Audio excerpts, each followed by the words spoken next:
الرحمن الرحیم۔ میرا نام ہے عبدالرحمن وزیر، رول نمبر ہے BCA 015۔ جو ہمارا ٹاپک ہے وہ ہے ٹو نیشن تھیوری۔ آج کے سیشن میں ہم دو قومی نظریے کے بارے میں جانیں گے، اور دو قومی نظریہ جو ہے اس کا مطلب اس کا پاکستان بننے میں بڑا اہم کردار ہے۔ تو چلیے آج کا سیشن کا آغاز کرتے ہیں۔ تو سب سے پہلے دو قومی نظریہ جو ہے بنیادی طور پر اس کا مطلب یہ تھا کہ برصغیر میں یعنی انڈین سب کانٹیننٹ میں مسلمان اور ہندو دو الگ الگ قومیں آباد تھی، اور ان میں بہت ڈفرینس تھا، یعنی ان دو قوموں میں ہندوؤں میں اور مسلمانوں میں، اور جو وہ ڈفرینس تھا وہ کلچرل بیسس پر تھا، یعنی ثقافتی لحاظ سے ایک دوسرے سے الگ اور مختلف تھے، پھر سیاسی لحاظ سے، پھر مذہبی لحاظ سے، اور پھر اسی طرح پھر معاشی لحاظ سے اور سماجی لحاظ سے بھی ہندو اور مسلمان ایک دوسرے سے مختلف تھے، یعنی وہ جدا قومیں تھیں جو برصغیر میں آباد تھی۔ یہی جو اوپر والی نکات ہے، یعنی سیاسی، معاشی، سماجی، ثقافتی اور سب سے بڑی مذہبی، یہ بنیادی طور پر ان کا بہت بڑا اثر ہوا آگے جا کے، جو کہ ایک تحریک بنی پاکستان موومنٹ کی، اور جس کی بنیاد پر بالآخر 1947 میں جب انگریز اس خطے سے چلا گیا تو سب کانٹیننٹ کی تقسیم ہوئی، انڈیا اینڈ پاکستان کی۔ تو خصوصاً طور پر تو دو قومی نظریے کا پاکستان موومنٹ میں اہم رول تھا، دو قومی نظریے کا، اور انہوں نے جان ڈالی، اور یہ آئیڈیالوجی بنی پاکستان کے اور مسلمانوں کی، اور جس کی بنیاد پر ہمیں ایک الگ ملک ملا۔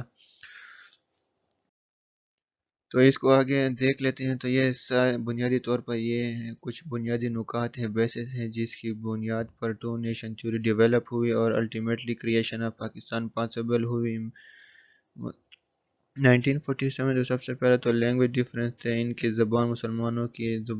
زبانوں سے مختلف تھے۔ مسلمان جب مغلیہ دور تھا تو اس وقت فارسی زبان تھی، پھر مسلمان قرآن مجید پڑھتے تھے تو وہ عربی زبان تھوڑی بہت پڑھتے تھے، کیونکہ اتنی زیادہ تو آتی نہیں تھی، بہرحال کیونکہ وہ مذہبی فریضہ بھی تھا تو مسلمان اس کو بھی پڑھا کرتے تھے۔ تو اسی طرح جو اردو تھی وہ ہندوؤں کی کوشش تھی کہ اردو کو ہندی اسکرپٹ میں یا سنسکرت میں وہ لکھا جائے، جبکہ مسلمانوں نے تو کہا کہ ہمیں تو ہندی آتی ہی نہیں۔ مسلمانوں نے یہ کہا کہ اردو جو ہے اس کو عربک اسکرپٹ میں یا فارسی اسکرپٹ میں لکھا جائے۔ تو جس طرح ابھی ہم پاکستان میں اردو لکھتے ہیں وہ بیسیکلی ہم پرشین اسکرپٹ میں لکھتے ہیں یا عربک اسکرپٹ میں لکھتے ہیں، جبکہ انڈیا میں جو اردو لکھی جاتی ہے وہ سنسکرت یا ہندی میں لکھی جاتی ہے۔ اسی طرح پھر ہندو نیشنلزم یعنی وہ بڑی قوم پرست تھے، وہ مسلمانوں سے کافی نفرت بھی کرتے تھے، ان میں یعنی مسلمانوں کے خلاف ان میں بغاوت تھی، خصوصاً اگر آپ اس دور میں دیکھ لیں جس طرح BJP بھارت جنتا پارٹی موجودہ جو مودی گورنمنٹ جو مسلمانوں کے ساتھ حشر کر رہی ہے، تو آپ اگر اس کو دیکھ لیں تو یہ وہی ہندو نیشنلزم ہے جس کی بات اس دور میں تھی۔ اور اس طرح کلچرل ڈیفرنس یعنی ہم ہر لحاظ سے ان سے ڈیفرنس ہیں، یعنی جو ہمارے ثقافتی طور طریقے ہیں وہ بالکل ان سے مختلف ہیں، اور اسی طرح جو ہمارے سماجی طور طریقے ہیں اور وہ بھی ان سے مختلف، اور اسی طرح معاشی طور طریقے، کیونکہ مسلمان جو تھے وہ دین اسلام کے لحاظ سے ان کا ایک معاشی نظام قائم تھا، اور ہندو جو ہے ان کا ایک اپنا معاشی نظام ہے۔ اور پھر اسی طرح ایجوکیشنل ڈیفرنس ہے کہ ان کی ایک بنیادی وجہ مسلمانوں کی ایک اپنی ہی نااہلی اور نالائکی بھی تھی کافی حد تک، جس کو سر سید احمد خان نے کئی دفعہ ایڈریس بھی کیا، اس کا اظہار بھی کیا۔ تو بہرحال وہ تعلیم میں ہم سے آگے تو تھے ہی، لیکن پھر بھی انہوں نے مسلمانوں کے لیے جو تعلیم کے میدان میں خصوصاً کچھ ریسٹرکشن بھی ڈال دی، یعنی انہوں نے ایک قسم کی رکاوٹ ڈالی کہ مسلمان جو ہے وہ تعلیمی میدان میں آگے نہ آئے۔ اور اسی طرح سیاسی ڈیفرنس ہے کہ ان کا جو ہے وہ وہی والا رویہ تھا مسلمانوں کے ساتھ، بالخصوص جو کانگریس پارٹی تھی، تو انہوں نے مسلمانوں کو آگے آنے نہیں دیا، صرف انہوں نے دکھاوے کے لیے چند مسلمان ان میں رکھے تاکہ وہ انگریزوں کو یہ سمجھا سکے کہ یہ جو پارٹی ہے یہ مسلمان اور ہندوؤں کی مل کر ہے، لیکن اصل میں یہ تھا نہیں، جس کا اظہار بھی سر سید احمد خان نے کئی دفعہ کیا، اور انہوں نے بالخصوص مسلمانوں کو منع کیا تھا کہ یہ آپ لوگ اس کانگریس پارٹی میں شمولیت اختیار نہ کریں، یہ صرف اور صرف ہندوؤں کی تحفظ کی تنظیم۔ اور اسی طرح پارٹیشن آف بنگال جو 1905 میں ہوئی تو وہ مسلمانوں کی امنگوں کے خلاف ہوئی۔ بیسیکلی 1905 میں تو آل انڈیا مسلم لیگ بھی نہیں بنی تھی، وہ تو 30 دسمبر 1906 کو بنی، تو اس لیے مسلمانوں نے کوئی رائے نہیں لی گئی، ان سے پوچھا نہیں گیا، اور یہ ان کی خواہش کے الٹ برعکس پارٹیشن کی گئی، یعنی تقسیم بنگال، یعنی دو حصوں میں تقسیم کیا گیا۔ اور اسی طرح پھر مذہبی طور طریقے ہمارے تو بالکل مختلف ہیں۔ ہم ایک اللہ کو مانتے ہیں اور یہ مانتے ہیں کہ حضور صلی اللہ علیہ وسلم اللہ کے آخری رسول ہے۔ تو یہ کہا جاتا ہے کہ دو قومی نظریے کی شروعات البیرونی کی کتاب سے ہوئی، جس میں البیرونی نے پہلی مرتبہ لکھا کہ برصغیر میں دو الگ قومیں ہیں۔ انہوں نے کہا کہ مسلمان جو ہیں وہ ہندوؤں سے بنیادی طور پر ایک الگ قوم ہے اور کوئی بھی چیز ہمارے ان کے ساتھ نہیں ملتی۔ انہوں نے یہ کتاب میں مینشن کیا کہ بیسیکلی ہندو جو ہے وہ مسلمانوں کو امپیور سمجھتے ہیں، یعنی ناپاک سمجھتے ہیں۔ انہوں نے اس بات کا بھی ذکر کیا تھا کہ ہندو جو ہے اپنی جوانوں میں، یعنی ان کی جو آگے آنے والی نسلیں، ان میں مسلمانوں کے خلاف بغاوت ڈال رہے ہیں ان کے ذہنوں میں، اور ان کے لیے وہ سکھا رہے ہیں اپنی اولاد کی کہ مسلم آر ڈیول۔ تو یہ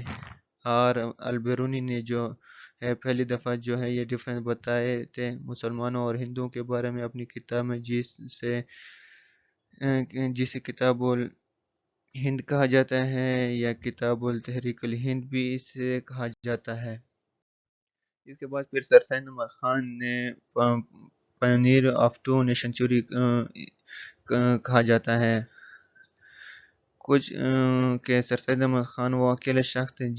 جنہوں نے نیشن ورڈ استعمال کیا تھا، کہ انہوں نے کہا تھا کہ بنیادی طور پر ہندو اور مسلم جو ہے وہ ایک الگ نیشن ہے۔ تو پہلے تو سر سید احمد خان نے کافی کوشش کی کہ ہندو مسلم یونٹی کی، اور پھر انہوں نے اس کی ایک حد تک جو ہے گریٹ ایڈوکیٹ بھی رہے، لیکن بالخصوص جو ہندی اردو کنٹروورسی بنارس میں، اس کے بعد پھر سر سید احمد خان یعنی ان کو یہ اندازہ ہو گیا کہ ہندو جو ہے مسلمانوں کے خرخواہ نہیں ہے اور وہ کبھی بھی مسلمانوں کو آگے آنے نہیں دیں گے۔ تو اس کے بعد پھر سر سید احمد خان نے کئی دفعہ جو ہے ان خدشات کا اظہار بھی کیا، اور انہوں نے مسلمانوں کو اس بنیاد پر جو ہے انہوں نے مسلمانوں کو انڈین نیشنل کانگریس پارٹی میں جانے سے روکا۔ اسی طرح سر سید احمد خان نے مسلمانوں سے کہا کہ آپ آپس میں جو ہے متحد ہو جائیں، اور آپ تعلیمی میدان میں بھی آگے آئیں، آپ سیاسی میدان میں بھی آگے آئیں، آپس میں لڑنا چھوڑ دیں اور اپنے مستقبل کے بارے میں فکر مند ہو جائیں۔ تو یہ وہ بنیادی چیزیں تھی، اور اسی لیے کہا جاتا ہے کہ سر سید احمد خان نے جو ورڈ نیشن استعمال کیا پہلی دفعہ، اس کا ایک بڑا ہی ایک سیاسی اثر ہوا، اور بعد میں خصوصاً جو مسلمان رہنما تھے ان کو اس چیز کی سمجھنے میں آسانی ہوئی، اور پھر جو ہمارے آئیڈیولوجیکل گراؤنڈ جو تھا وہ ڈیولپڈ ہوا۔ تو اس کے بعد علامہ اقبال کے بارے میں تو آپ سب کو ہی پتہ ہوگا کہ انہوں نے ایک تاریخی خطبہ دیا تھا، جو آل انڈیا مسلم لیگ کے صدر تھے۔ تو اپنے صدارتی خطبے میں جو انہوں نے آباد میں 1930 کو دیا تھا، تو اس میں انہوں نے کہا تھا کہ انڈیا جو ہے وہ بیسیکلی ایک کانٹیننٹ ہے، وہ ایک ملک نہیں ہے، اور انہوں نے کہا تھا کہ یہاں پھر مختلف قومیں آباد ہیں جو ایک دوسرے سے جداگانہ ہیں، مذہب کے لحاظ سے بھی اور زبان کے لحاظ سے بھی، اور اسی لیے انہوں نے کہا تھا کہ برصغیر جو ہے اس کا بٹوارہ ہو، تو جن علاقوں میں ہندوؤں کی اکثریت ہے وہ علاقے انہیں دیے جائے، اور جن علاقوں میں مسلمانوں کی اکثریت ہے وہ علاقے مسلمانوں کو دیے جائیں۔ اور انہوں نے پہلی دفعہ ایک ماڈل شیپ دیا کہ انہوں نے کہا کہ میری خواہش ہے کہ پنجاب، بلوچستان NWFP سندھ جو ایک الگ جداگانہ ریاست دیکھنا چاہتا ہو مسلمانوں کی، اور ایسے ہی 1947 میں یہ پاسبل ہوا، یعنی جو خواب علامہ اقبال نے دیکھا قائد اعظم نے اسے حقیقت کا روپ۔ اس کے بعد پھر قائد اعظم محمد علی جناح نے بھی کئی دفعہ دو قومی نظریے کو دہرایا، مختلف اوقات میں مختلف جو واقعات تھے ان میں، خصوصاً جب یہ لاہور ریزولوشن پاس ہوا 1940 میں، جیسے پھر بعد میں قرارداد مقاصد اور قرارداد پاکستان کا نام دیا گیا، تو وہاں بھی قائد اعظم نے اس چیز کا اظہار کیا کہ مسلم جو ہے ایک مینورٹی نہیں ہے بلکہ ایک قوم ہے، اور وہ ہر لحاظ سے قوم ہے، اور دنیا کی آپ جو بھی اس کی ڈیفینیشن مسلمان بہرحال ایک قوم ہے، اور بین الاقوامی قوانین کے مطابق مسلمان ایک الگ قوم ہے۔ اور اس طرح سے قائد اعظم نے کہا تھا کہ یہ ایک بالکل ایک جاہلانہ ایک خواب ہے، اس کی کوئی سمجھ نہیں کہ اگر کوئی کہتا ہے کہ ہندو اور مسلمان ایک ہی قوم ہے اور ان کی جو ہے کمانڈ اینڈ ٹرسٹ ہے، تو انہیں بالکل بھی نہیں ہے، ایسا بالکل بھی نہیں ہے۔ اور اس طرح قائد اعظم نے 1933 میں کہا تھا کہ ہندوستان جو ہے نہ تو کوئی ملک ہے نہ اس میں رہنے والی ایک قوم ہے، اور انہوں نے کہا تھا کہ یہ ایک کانٹیننٹ اور اس میں مختلف قومیں آباد رہتی ہے، اور اس قوموں میں مسلمان اور ہندو اکثریت میں ہے۔ اور پھر قائد اعظم نے یہ بات برٹش گورنمنٹ کو سمجھانے میں کامیاب ہوا، اور اسی وجہ سے پھر ہمیں 1947 میں آزادی ملی۔ جو خواب اقبال نے دیکھا تھا اس کو قائد اعظم نے تکمیل کیا۔ کئی دفعہ یہ کہا جاتا ہے کہ محمد بن قاسم جب سندھ میں جب آئے تھے 1712 میں، تو جب انہوں نے یہاں آ کر سندھ فتح کیا، تو کہا جاتا ہے کہ بیسیکلی وہ ان کا اثار اور سندھ کا فاتح ہونا، یعنی وہیں سے پاکستان کے قیام کا آغاز ہوا، کیونکہ جو پاکستان کا جو وجود میں آنا ہے بنیادی طور پر جو یہاں رہنے والے لوگ تھے، تو جو اس کا اتصال تھے یہی وہ تھے کہ وہ بیسیکلی ایک بغاوت تھی اور ایک انقلاب تھا، اور یہ وہ پسماندہ لوگ تھے اس خطے کے کہ جنہوں نے یہاں ظلم اور جبر کے خلاف محمد بن قاسم کا ساتھ دیا تھا، راجہ دہر کے خلاف۔ تو آج کے ہمارے سیشن یہاں پر ختم ہوتا ہے۔